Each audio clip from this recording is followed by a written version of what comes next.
Amakuru n'amateka hano kuri Rwanda Cinema.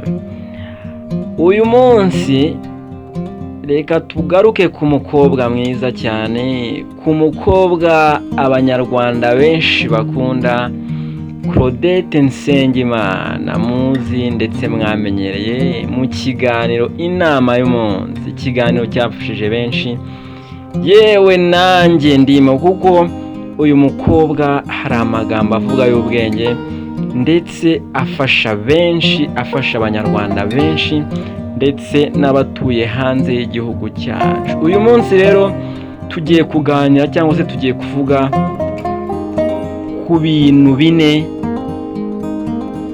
cyangwa 5 Claudette Nsengimana yatangaje wakora ukubaka channel yawe ya YouTube ukabasha kumakinga money ndetse ugakorera amafaranga. Content 5 Claudette Nsengimana yatangaje zagufasha, zaguhindura ubuzima, ubundi channel yawe ya YouTube ikabona subscribe benshi ndetse ukabasha kuyimonetiza cyangwa se kuyandikisha mu minsi mikeya. Iminota mikeya rero, iminota itari buze kurenga 5, wasanga muri izi content 5 Claudette Nsengimana yatangaje nawe wakuramo yawe ikagufasha, ikaba yaguhindurira ubuzima. Claudette Nsengimana, content ya mbere yavuze se cyangwa se ikintu wakora cyakundwa n'abanyarwanda benshi ndetse n'abatuye hanze y'igihugu cyacu, ikintu cya mbere yavuze celebrities cyangwa se entertainment. Ahangaha turita twumvamo amakuru y'abastari, amakuru y'ibyamamare, ni imyidagaduro muri rusange, no gukora ku myidagaduro ndetse ukaba uri update ukamenya ati Bruce Melody yasohoye indirimbo, Amaron, Active, King James ndetse ku buryo uba uri update ukabasha kugeza amakuru ku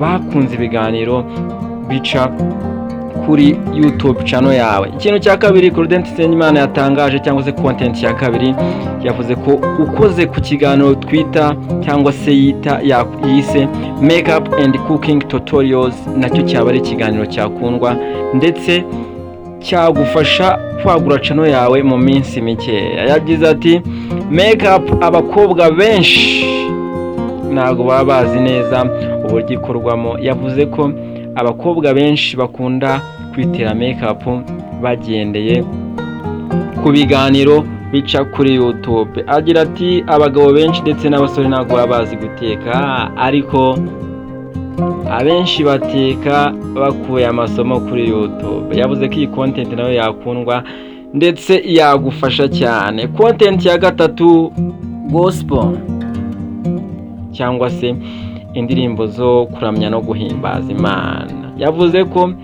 gospel iyi content idafitwe n'abantu benshi, kuko usanga abantu benshi bari mu ndirimbo zino zisanzwe z'isi, ariko abantu bakura kuri gospel akaba ari abantu bakeya.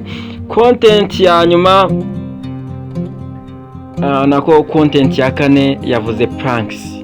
Iyi content ya pranks yakundwa cyane, kuko mujya mubona ari amavideo aca kuri YouTube ugasanga umuntu yambaye maske ari gukanga abantu, ukabona nyine ni ibintu bishimishije. Nayo yavuze ko ari content yakundwa kandi yakwihutisha kwinjiza amafaranga. Content ya nyuma ari nayo yanatangaje abantu, ari nayo abenshi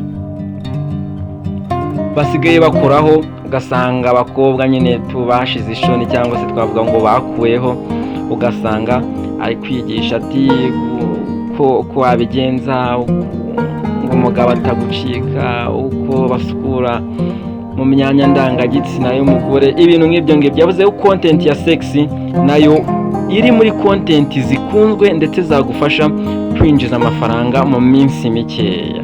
Reka rero ngushimire ndetse nizere ko wakuyemo nawe content yagufasha ukabasha kwinjiza amafaranga kuri YouTube channel yawe. Kandi ikindi yavuze ko ari ukubanza kwigirira icyizere, ugakora ibintu ukunda, ugakora ibintu ku buryo nawe ubwawe ubunejejwe nabyo.